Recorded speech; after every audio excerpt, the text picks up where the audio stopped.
айына. Ошондо ар бир убактага бөлүп бергенбиз, ар биринин колуна бергенбиз. Ошонун негизинде иш алып барат. 450 болуп калат азыр. Күнүнө 30 байрынчыр. Общий астоyнада жокпуз да. Астыдабыз. Жаган күндө деле общийде жокпуз, анткени башында период кетип атканбыз.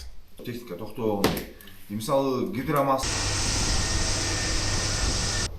Күнүнүз иштеп калыштыр баары эле.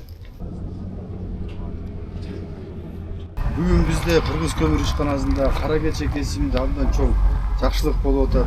Баш аягы 2 жылда 46, почти 75ге жакын техника алды. Мына быйылкыга дагы пландарыбыз чоң. Ойлойм, ушу техника бүгүн буюрса ишке киришсе, биздин өндүрүштүк көрсөткүчтөрү мындан ары да өсүп, жыл сайын 1 миллион 300 миңге жакын көмүр өндүрүп берип атсак, быйыл план коюп атабыз 1 миллион 600 миңге.